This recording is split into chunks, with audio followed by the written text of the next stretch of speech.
Students, आज हम discuss करेंगे एक बहुत ही इंपॉर्टेंट टॉपिक जो है पीएच वैल्यू। तो पीएच वैल्यू की डेफिनेशन क्या है, इसका फार्मूला क्या है, ये आपको समझना है और इससे रिलेटेड कुछ न्यूमेरिकल्स भी करने हैं। तो यहाँ पे आपको एक एग्जांपल दिया जा रहा है, तो आप इसको ध्यान से देखिए। अगर किसी सोल्यूशन में H पॉजिटिव या H3O पॉजिटिव आयन की कंसंट्रेशन सपोज किया है कि वो 10⁻⁻5 है मोल्स में, तो ऐसे केस में पीएच जो है वो 5 होगी। तो यहाँ से आप क्या समझ रहे हैं कि H3O पॉजिटिव आयन की कंसंट्रेशन जब हम एक्सप्रेस करते हैं 10 की कुछ पावर लगाते हैं, तो उस पावर का जो मैग्नीट्यूड होता है उसी को पीएच कहा जाता है। अगर 10⁻³ है तो पीएच 3 हो जाएगी, इस तरह से 9 है तो पीएच 9 हो जाएगी। तो यहीं से आप इसकी डेफिनेशन को देख सकते हैं। पीएच ऑफ ए सब्सटेंस में be defined as the magnitude of negative power. Magnitude means sign नहीं लेना है आपको, to which the 10 must be raised to express the H3O positive ion concentration. H3O positive ion की concentration को express करने के लिए 10 की जो पावर लगाई जाती है वही होती है उस सोल्यूशन की पीएच। तो इसको आप और अच्छे से समझेंगे कैसे। अगर हम H3O पॉजिटिव आयन की कंसंट्रेशन किसी सोल्यूशन में 10⁻⁻x मान लेते हैं, इसको एक आप इक्वेशन 1 ले लीजिए, तो क्या होगा, then pH will be equal to x। तो हम एक फार्मूला बना के उसमें x फाइंड आउट करेंगे और वही होगा सोल्यूशन की pH। तो यहाँ पर हम कैसे इसको फाइंड आउट करेंगे और क्यों कर रहे हैं। कभी कभी क्या होता है कि H3O पॉजिटिव आयन की कंसंट्रेशन ऐसे दी होती है, कोई वैल्यू 2.5 इंटू 10⁻³ अगर यहाँ 1 है तब तो आप डायरेक्टली पीएच बता सकते हैं। अगर यहाँ पे कोई और डिजिट है तो ऐसे केस में जो है पीएच फाइंड आउट करना डिफिकल्ट हो जाता है। तो इसलिए हम इस फार्मूले को सिंप्लीफाई करेंगे लॉगरिथम की हेल्प से। तो इस इक्वेशन 1 में जो भी टर्म है हम बोलेंगे taking log on both side. तो अगर आप दोनों साइड का लॉग लेंगे तो लॉगरिथम थोड़ा बहुत आपको आना चाहिए। तो इस तरह से हो जाएगा लॉग ऑफ 10⁻⁻x। तो लॉग में क्या होता है, ये पावर आगे आ जाती है, तो इसको मैं दोबारा लिखता हूँ, log of H3O positive ion concentration equal to क्या होगा, -x log 10। तो क्या आपको पता है कि log 10 की वैल्यू कितनी होती है, log 10 1 होता है। तो ये भी आप लॉग टेबल में देख सकते हैं या ये वैल्यू लर्न कर सकते हैं। तो यहाँ से log 10 तो 1 हो गया है, तो यहाँ -x आ जाएगा। तो यहाँ से आप क्या करेंगे, x फाइंड आउट कर लेंगे, तो वो कितना होगा, -log of H3O positive ion concentration. तो x ही क्या है, pH है, ये आपने यहाँ से देख लिया था।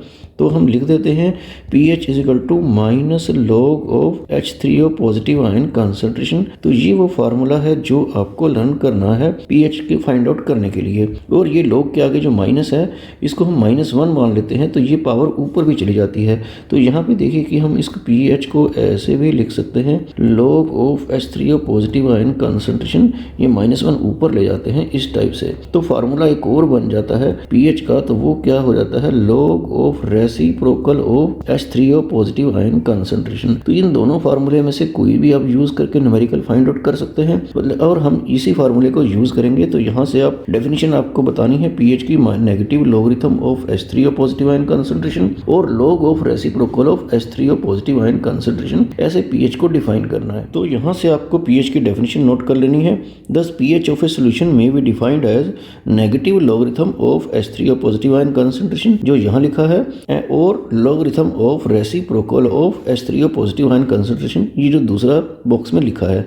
तो इस तरह से pH का ये फार्मूला फाइंड आउट करके आपको इसको डिफाइन कर लेना है। आगे देख लेते हैं pH स्केल। तो pH स्केल क्या होती है, किसी का एसिडिक या बेसिक कैरेक्टर को हम pH स्केल पर जो है रिप्रेजेंट करते हैं। तो यहाँ पे H3O पॉजिटिव आयन कंसंट्रेशन बहुत सारी लिखी है, जैसे 10⁻0, 10⁻⁻1, -2, आगे -3, -4, -5 लिख लेंगे आप, -6, -7, -8, और ऐसे करते करते -14 तक आपको लिख लेना है। तो जो पावर होती है उसका जो मैग्नीट्यूड है वही pH होती है। तो इस केस में आप pH 0 ले सकते हैं। 10⁻⁻1 अगर H आयन कंसंट्रेशन है तो pH 1 होगी, अगले केस में 2 होगी, फिर 3, 4, 5 और इस केस में 6 हो जाएगी, और यहाँ पर 7 हो जाएगी, और आगे 8, 9, 10, 11, 12, 13, 14 ये सारा आपको लिख लेना है। और 10 पर जो -7 है यहाँ पर आपको याद रखना है कि सोल्यूशन न्यूट्रल होता है। आपको याद होगा कि प्योर वाटर में हमने आपको बताया था कि H3O पॉजिटिव आयन कंसंट्रेशन जो है वो कितनी होती है, 10 पर -7 होती है। तो इस केस में pH जो है इसका मतलब प्योर वाटर की या न्यूट्रल सोल्यूशन की क्या होगी, 7 होगी। अगर ये पावर जो है 7 से कम है तो इसका मतलब H आयन कंसंट्रेशन ज़्यादा है। H आयन कंसंट्रेशन ज़्यादा ज़्यादा है तो इसका मतलब pH जो है वो क्या है, कम है। तो जैसे जैसे 7 से नीचे की तरफ आप आते हैं तो एसिडिक करैक्टर जो है वो क्या होता है, इंक्रीज होता है, ये याद रखना है। और 7 से ज़्यादा अगर pH है तो इसका मतलब H आयन कंसंट्रेशन की पावर ज़्यादा है। पावर ज़्यादा होने से, क्योंकि पावर माइनस में है, तो वो कंसंट्रेशन इधर डिक्रीज हो रही है और pH जो हो रही है वो क्या हो रही है, इंक्रीज हो रही है। तो जब H आयन की कंसंट्रेशन जो है वो डिक्रीज होती है तो वो सोल्यूशन एसिडिक नहीं बल्कि बेसिक होता है। तो आपको याद रखना है कि 7 से ऊपर जब pH होती है तो इधर बेसिक करैक्टर जो है लेफ्ट टू राइट जो है वो इंक्रीज होता है, और 7 से नीचे की तरफ जो है वो एसिडिक करैक्टर इंक्रीज होता है, क्योंकि H आयन कंसंट्रेशन बढ़ जाती है। पावर जितनी कम होगी कंसंट्रेशन उतनी ही ज़्यादा होगी। और बीच वाली जगह पर 7 पर जो है pH 7 पर सोल्यूशन रहेगा न्यूट्रल। तो इस तरह से ये पूरी pH स्केल आपको बनानी है। आगे आपको देखना है pOH वैल्यू। तो pOH वैल्यू क्या होती है, पहले आपको pH तो पता ही है, वो क्या होता है, minus log of H ion concentration, जिसको हम H3O पॉजिटिव आयन लिखते हैं। तो इसी तरह से pOH क्या होगा, वो होगा minus log of OH negative ion concentration. तो बेस जो है उसमें OH ही होता है, तो उसमें pOH भी आप फाइंड आउट कर सकते हैं और उससे pH भी कैलकुलेट हो जाएगी। तो वो कैसे होगी वही तो देखना है। तो आपको ये पता है कि H3O पॉजिटिव आयन की कंसंट्रेशन और OH नेगेटिव आयन की कंसंट्रेशन की जो प्रोडक्ट है KW आपने पढ़ रखा है, वो -14 होती है एट 25 डिग्री सेल्सियस। ये मोल्स में इस तरह से होता है। तो इस इक्वेशन में हम लॉग ले लेते हैं। तो लॉगरिथम जो है इसका H3O पॉजिटिव और OH का, क्योंकि ये दोनों मल्टीप्लाई हो रहे हैं, तो लॉग जो है मल्टीप्लाई में प्लस होता है, डिवाइड में माइनस होता है। तो हम इन दोनों का लॉग ले लेते हैं। तो इस टाइप से ये आ गया। और 10 की पावर -14 का भी लॉग ले लेते हैं। लॉग ऑफ जो 10 की पावर -14 होता है उसमें -14 आगे आ जाएगा, लॉग 10 जो है वो 1 हो जाएगा। तो ये लॉग लेकर ये -14 यहाँ पे आ जाता है। तो इसको हम दोबारा लिखते हैं, पूरी इक्वेशन को -1 से मल्टीप्लाई कर देते हैं। तो वो कैसे करेंगे, minus log of H3O positive ion concentration minus log of OH negative ion concentration is equal to क्या हो जाएगा, 14 हो जाएगा। तो ये जो चीज़ है यहाँ से यहाँ तक ये तो आपको पता है कि pH है, और ये जो वैल्यू है ये pOH है। तो यहाँ से आप लिख सकते हैं pH plus pOH is equal to 14। तो ये फार्मूला भी आपको लर्न कर लेना है कि किसी सोल्यूशन में pH और pOH का सम जो है वो 14 होता है। अगर बेस के केस में आप pOH फाइंड आउट कर लेते हैं, pOH की वैल्यू सपोज 4 है, तो उस केस में pH कितनी होगी, तो वो आप 14 में से माइनस करके आप लगा सकते हैं आइडिया कि वो कितनी होगी। इस तरह से बेस की भी आपको pH ही फाइंड आउट करनी होती है। अगर आप पहले pOH निकाल लेते हैं तो यहाँ पुट कर दीजिए, इससे pH आ जाएगी। तो ये जब आप न्यूमेरिकल्स करेंगे तो आपको ये फार्मूला अच्छे से समझ में आ जाएगा। आगे हम करते हैं न्यूमेरिकल्स। तो pH के न्यूमेरिकल कैसे होते हैं ये आपको देखना है। फार्मूला जो है आपको लर्न कर लेना है, वो क्या होता है, minus log of H3O positive ion concentration. तो क्वेश्चन 1 में क्या लिखा है, find the pH of the following solution. एक ये 0.001 मोलर कंसंट्रेशन दे रखी है HCl की, और एक ये H2SO4 का केस अगला है। तो हम पहले वाला केस अभी कंसीडर कर रहे हैं। तो ये 0.001 मोलर HCl है, तो इसमें H आयन कंसंट्रेशन कितनी होगी, क्योंकि एक HCl का मॉलिक्यूल एक H पॉजिटिव देता है, तो जितनी कंसंट्रेशन HCl की है उतनी ही क्या होगी, H3O पॉजिटिव आयन की कंसंट्रेशन होगी। और वो आपको गिवन है 0.001 मोलर।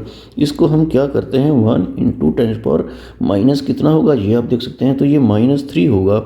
इस तरह से ये कंसंट्रेशन यहाँ पर हमने 10⁻⁻ की टर्म में लिख दी है।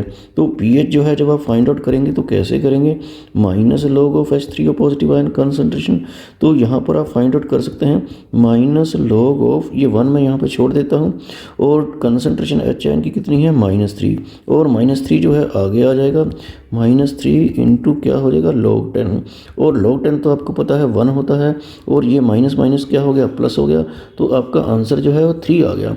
तो pH जो है यहाँ पर 3 आ गई है, जो हमने फार्मूले से फाइंड आउट कर ली है। और ये 10 की पावर भी देखकर आप डायरेक्टली भी आंसर बता सकते थे कि इस केस में 3 आएगा। तो कभी कभी डायरेक्टली जो है आंसर नहीं आता, तो उसको log से सोल्व ही करना पड़ता है। तो अभी हम एक क्वेश्चन और आगे देख लेते हैं। अभी फर्स्ट क्वेश्चन का ही सेकंड पार्ट हम ट्राई करते हैं। ये 0.001 मोलर H2SO4 है, तो इसमें H आयन कंसंट्रेशन, H को H3O पॉजिटिव ही लिखना है, वो कितना होगा। याद रखिए कि H2SO4 के जितने मॉलिक्यूल होंगे वो उससे डबल H दे पाएंगे। तो यहाँ पर H2SO4 की जितनी भी कंसंट्रेशन है तो वो आपको यहाँ पे दी है, और H आयन क्योंकि एक H2SO4 दो एच देता है तो कॉन्सेंट्रेशन इस केस में क्या हो जाएगी, डबल हो जाएगी। तो जो वैल्यू आपको दे रखी है 0.005 उसका डबल लेना है, क्योंकि एच ये डबल देता है, इसमें H2SO4 है। तो ये बात आपको जरूर याद रखनी थी। तो ये 2 को इस कंसंट्रेशन से मल्टीप्लाई करना है।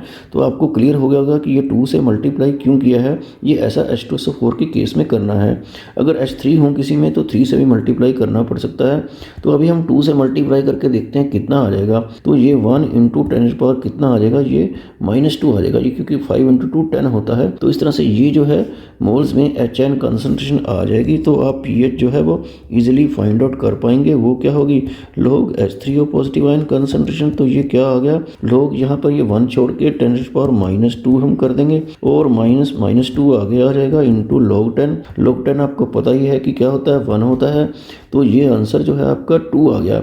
तो इस तरह से ये क्वेश्चन भी आप कर पाएंगे। सेकंड क्वेश्चन देखते हैं, find the pH of following solution. तो ये 2 सोल्यूशन यहाँ पर दिए हैं। तो पहले जो है इसकी कंसंट्रेशन आप नोट करके इसकी pH फाइंड आउट करेंगे। तो ये कंसंट्रेशन 0.001 मोलर NaOH है। आपको याद है कि NaOH बेस है और बेस की जो pH है वो हमेशा 7 से जो है ज़्यादा ही आती है, 7 से कम नहीं होती, वो तो एसिड के केस में होती है। तो यहाँ पर OH की कंसंट्रेशन गिवन है, ना कि H की। तो OH की कंसंट्रेशन कितनी है, जितनी NaOH की है, और वो कितनी आपको दे रखी है, वो दे रखी है 0.001 मोलर दे रखी है। और इसको आप किस तरह से एक्सप्रेस करेंगे, तो वो आपके पास आ जाएगी 1 × 10⁻³ तो यहाँ से आप कैसे करेंगे, ये आपके पास OH की कंसंट्रेशन है, H की नहीं है। तो आप कैसे इसको फाइंड आउट करेंगे, ये देख लीजिए। इसके 2 मेथड हैं। एक तो ये है कि आपको ये पता है आयनिक प्रोडक्ट के बारे में कि H3O पॉजिटिव और OH नेगेटिव आयन की कंसंट्रेशन की जो प्रोडक्ट है वो हमेशा -14 होती है। तो यहाँ से H3O पॉजिटिव आयन की कंसंट्रेशन अगर आपको फाइंड आउट करनी है तो 10⁻14 divided by OH negative concentration होगी। OH नेगेटिव की वैल्यू जो है आपको दे रखी है, तो वो कितनी दे रखी है, वो 10⁻³ है। आगे 1 हमने छोड़ दिया है। तो यहाँ से आप H3O पॉजिटिव आयन की कंसंट्रेशन जो है वो फाइंड आउट कर लेंगे। तो वो कितनी आ जाएगी, 10⁻14 और 3 जो है ऊपर जाके प्लस का हो जाएगा, तो ये -11 हो जाएगा। यहाँ से आप pH जो है इजीली फाइंड आउट कर लेंगे इस फार्मूले से, log H3O positive ion concentration. तो जब H3O पॉजिटिव आयन कंसंट्रेशन आप 10⁻11 पुट करेंगे तो आपका जो आंसर है pH का वो कितना आ जाएगा, 11 आ जाएगा। अगर आप इस तरीके से करते हैं, अगर आप किसी शॉर्टकट से करते हैं तो वो भी बता देता हूँ कि OH से कैसे आप pH फाइंड आउट कर सकते हैं। यहाँ से आप देख रहे हैं कि OH की कंसंट्रेशन आपको गिवन है, तो आप POH ही फाइंड आउट कर लीजिए पहले। तो वो log OH negative ion concentration होगा, तो -log ऑफ 10 कितना है, -3 है, तो -3 आगे आ जाएगा। और log 10 तो 1 होता ही है, तो यहाँ पर आपका आंसर 3 आएगा। लेकिन ये याद रखना है कि POH आया है, ये pH नहीं। तो आपको ये भी पता है, अभी आपने नोटिस किया था कि pH और POH का जो सम है वो कितना होता है, 14। तो यहाँ पर POH आपने फाइंड आउट किया 3 और दोनों का सम है 14। तो यहाँ पर pH जो है वो 14 - 3 कितना हो गया, 11 हो गया। तो ऐसे POH निकाल के 14 में से माइनस करके ऐसे भी आप बेस की pH जो है वो फाइंड आउट कर सकते हैं, जो ऑलवेज ग्रेटर देन 7 होती है। तो इस टाइप से इस क्वेश्चन को करना है। आगे हम इस क्वेश्चन का सेकंड पार्ट देखते हैं और आपको नोटिस करना है कि इसमें क्या प्रॉब्लम आ सकती है। तो वो देखिए, H आयन की कंसंट्रेशन यहाँ पर कितनी होगी, वो आपको पता है कि जितनी भी H2SO4 की है उससे डबल ही करना है, क्योंकि H2SO4 2H देता है, ऐसा आपने अभी देखा था। यहाँ पर आपको नोट करना है कि 2 × ये 0.01 है जो कंसंट्रेशन यहाँ पर गिवन है। तो ये 0.01 को 2 से मल्टीप्लाई नहीं कर देना है, 0.02 कर दें आप, तो उससे जो है आंसर निकालना मुश्किल हो जाएगा। तो 2 × 10⁻², ये इस तरह की कंसंट्रेशन इसकी आ गई H पॉजिटिव की। अब आपको जस्ट फार्मूला लगाना है pH का, तो वो क्या है, -log of H3O positive ion concentration. और यहाँ से आप pH कैसे फाइंड आउट करेंगे, -log ऑफ ये है, ये 2 × 10⁻² है, ये आपने नोटिस कर लिया है। यहाँ पर जो कंसंट्रेशन है हमने पुट कर दी है, तो ये जो है दोनों का मल्टीप्लिकेशन है, तो क्या हो जाएगा, यहाँ पर आप देखेंगे कि ये log 2 और प्लस log जो है 10⁻², क्योंकि ये मल्टीप्लाई है तो log में वो क्या हो जाता है, प्लस हो जाता है। तो इसको मैं दोबारा इधर कर देता हूँ, -log 2 और 10⁻² जो है वो आगे आ जाता है, और log 10 क्या है, 1 है। तो यहाँ पर आप इसको अंदर, माइनस को अगर अंदर ले लेंगे तो क्या बन जाएगा, 2 - log 2 इस तरीके से ये बन जाएगा और इसको आपको सोल्व करना है। तो यहाँ पर क्या आ जाएगा 2 माइनस log 2 की वैल्यू जो है अभी मैं आपको बता देता हूँ कितनी होती है 0.3010। तो लॉग टेबल में देखकर ये कैसे आएगी ये मैं आपको बाद में बताऊँगा। तो अभी आप इसकी वैल्यू को लर्न कीजिए और उसके बाद आपको बताया जाएगा कि कैसे लॉग टेबल से लॉग देखते हैं। तो 2 में से जब 0.3010 माइनस करेंगे तो आपका आंसर 1.6990 जो है ये आ जाएगा। तो इस तरह से इस सोल्यूशन की पीएच ऐसे होगी। इसमें आपको log 2 की ज़रूरत पड़ी थी तो वो लॉग टेबल से कैसे देखा जाएगा वो भी आपको पता होना चाहिए। अभी आप ये वैल्यू जो है वो नोट करके रख लीजिए। अब हम नेक्स्ट क्वेश्चन देखते हैं। ये थोड़ा टिपिकल हो सकता है पर आपको ध्यान से समझ लेना है। Find the pH of 0.01 molar barium hydroxide solution. तो ये बेरियम हाइड्रोक्साइड एक बेस है, इसमें आपको देखना है कि OH आयन की कंसंट्रेशन कितनी है, क्योंकि इसमें OH ट्वाइस है तो कंसंट्रेशन जो है वो डबल लेनी है जितनी बेरियम हाइड्रोक्साइड की आपको दे रखी है। तो बेरियम हाइड्रोक्साइड की कंसंट्रेशन कितनी दे रखी है 0.01। तो इसको 2 से मल्टीप्लाई नहीं करना है बल्कि ऐसे लिखना है 2 × 10⁻²। तो ये मोल्स में कंसंट्रेशन है और याद रखना है कि ये OH नेगेटिव की कंसंट्रेशन है। तो आप इसको शॉर्टकट से कैसे करेंगे, आप पहले POH निकाल लीजिए। तो POH का फार्मूला क्या होता है -log of OH ion concentration. तो OH आयन कंसंट्रेशन आपने यहाँ पे नोट कर ही ली है। तो वो कितनी है वो 2 × 10⁻² है और ये क्योंकि मल्टीप्लाई हो रहा है तो log जो है कैसे आएगा वो आपको देखना है। तो ये मैं यहाँ ब्रैकेट से बाहर लिख लेता हूँ माइनस को, और log जो है अंदर जो मल्टीप्लाई को क्या करना पड़ेगा प्लस करना पड़ेगा, ऐसे log में करते हैं। तो ये 10⁻² जैसा कि पिछले क्वेश्चन में किया था। तो ये सोल्व करके क्या आएगा log 2 और -2 जो है वो आगे आ जाता है और उसके बाद क्या होता है log 10 तो 1 होता है।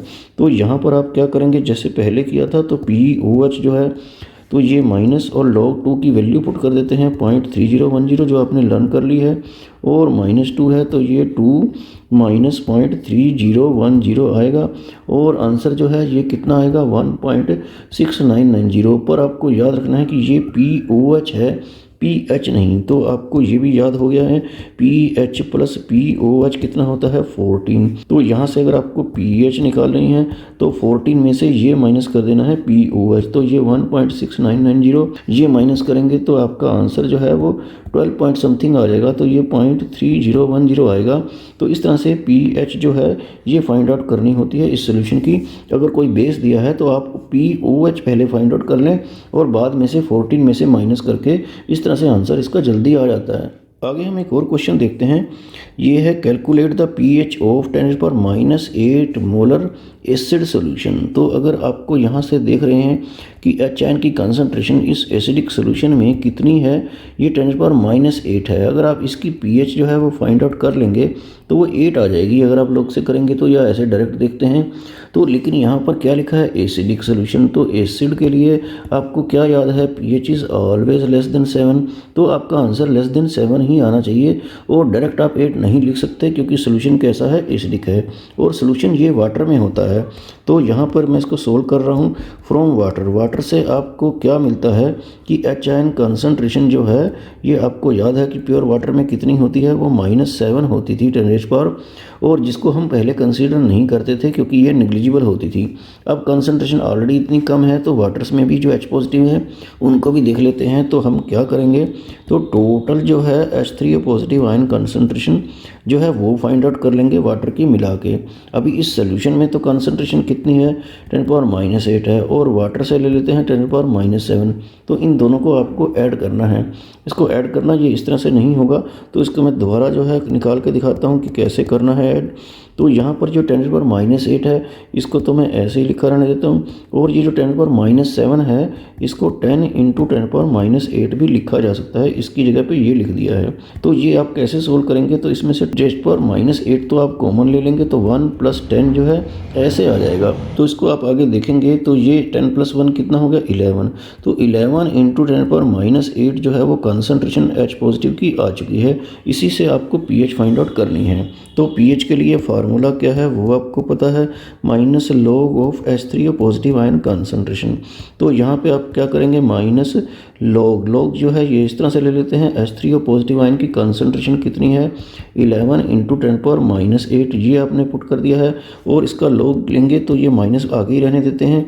तो आगे आप कैसे करेंगे इसको, ये log 11 minus log of this, ये log ऑफ 10⁻, जो 8 आप लिखेंगे, मैं इसको लिख देता हूँ पहले 10⁻⁻8, और आपको पता है कि ये -8 आगे आ जाएगा।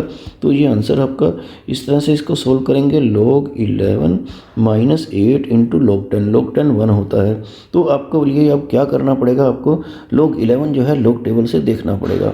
तो आगे लॉग टेबल से देखकर pH जो है हम कैसे लिखेंगे, यहाँ log 11 जो है हमने देख लिया है लॉग टेबल से, वो वैल्यू जो है 1.0414 है। तो वो वैल्यू कैसे दिखेगी लॉग टेबल से मैं आपको भी दिखाऊंगा। तो अभी आप वैल्यू यहाँ पर लर्न कर लीजिए 1.0414, और ये -8 तो आगे लिखना ही है, और ये माइनस अंदर आ जाएगा। तो ये आपका आंसर जो है 8 - 1.0414 है, और ये अप्रोक्सीमेटली जो है वो 6.96 आ जाएगा। तो ये जो है pH जो है इस केस में आएगी जो लेस देन 7 है। तो याद रखना है आपको कि एसिड की pH जो है वो ऑलवेज लेस देन 7 ही होगी। आगे हम आपको लॉग टेबल देखना सिखाते हैं। तो लॉग टेबल आपको किसी मैथमेटिक्स की बुक में मिल जाएगा। इस टाइप से एक लॉग टेबल होता है जिसका एक थोड़ा सा जो पोर्शन है यहाँ पर आपको दिखाई दे रहा है। सपोज आप log 2 जो है वो देखना चाहते हैं, तो मैंने आपको बताया था कि वो 0.3010 था। तो वो आपको log 2 यहाँ इस लॉग टेबल में नज़र नहीं आएगा क्योंकि ये स्टार्ट ही 10 से होता है। तो अगर 2 देखना है या 200 देखना है या 20 देखना है तो आपको 20 में ही देखना है, और 0 वाले कॉलम में। तो ये 3010 हमने यहाँ से लिख लिया था। अगर ये एक ही डिजिट है, जैसे ये 2 एक डिजिट है, तो यहाँ पर 0 लगा देनी है। और आप इसको आगे समझ लीजिए, अगर आपको log 20 देखना था तो log 20 भी यही आपको दिखाई देगा 3010, क्योंकि ये 2 डिजिट हैं तो यहाँ 1 पॉइंट समथिंग लगा लेना है। और इसी तरह से आप देख सकते हैं कि अगर आपको log 200 देखना है तो 200 भी यही है, 2 0 और एक 0 ये है, तो वो भी जो है 3010 है, और ये 3 डिजिट है तो 2 पॉइंट समथिंग ये जो है इस टाइप से लगाना है। और जैसे मैंने आपको बताया था कि log 10 जो है 1 होता है, तो log 10 देखते हैं यहाँ पर तो क्या है 0000 लिखा है। अब ये जो है 2 डिजिट है तो 1 पॉइंट समथिंग जो है जो भी वो वैल्यू है वो देख लेंगे। तो इसी तरह से आपको log 10 जो है वो 1 बताया गया था। अगर आप log 100 की बात करते हैं तो आपको फिर वही जो है 10 में ही देखना है और 0 में, और फिर से आपको 000 दिखाई देगा। अब यहाँ पर क्या है 3 डिजिट है 100, तो आपको 2 पॉइंट उससे एक कम जो है वो ले लेना है। तो इस तरह से log 100 जो है वो 2 हो जाएगा। और मैं कोई और एग्जांपल दे देता हूँ, जैसे आपको सपोज log जो है 205 इसका log देखना है, तो 20 में देखेंगे और आप 5 वाले कॉलम में देखना है। तो 5 वाला कॉलम यहाँ पर है, तो ये आप क्या देख पा रहे हैं 3118, तो 3118 लिख लीजिए। और ये 3 डिजिट हैं तो ये 2 पॉइंट समथिंग जो भी वो वैल्यू है इस टाइप से। तो इस टाइप से आप देख सकते हैं। एक आप log 3 जो है देखना चाहते हैं तो log 3 देख लीजिए, log 3 आपको 30 में दिखाई देगा। और ये क्या है 4771 है इस टाइप से, और ये 1 डिजिट है तो आपको 1 से कम 0 लगाना है। तो इस तरह से कुछ वैल्यूज़ जो हैं log 2, log 3, log 4, log 5, log 6 वो आप देख के यहाँ से log टेबल से आप लर्न कर लीजिए। और pH के न्यूमेरिकल जो हैं उसमें log की ज़रूरत पड़ती ही है, तो वो आपको और भी बहुत सारे लॉगरिथम से रिलेटेड pH से रिलेटेड न्यूमेरिकल आपको कर लेने हैं।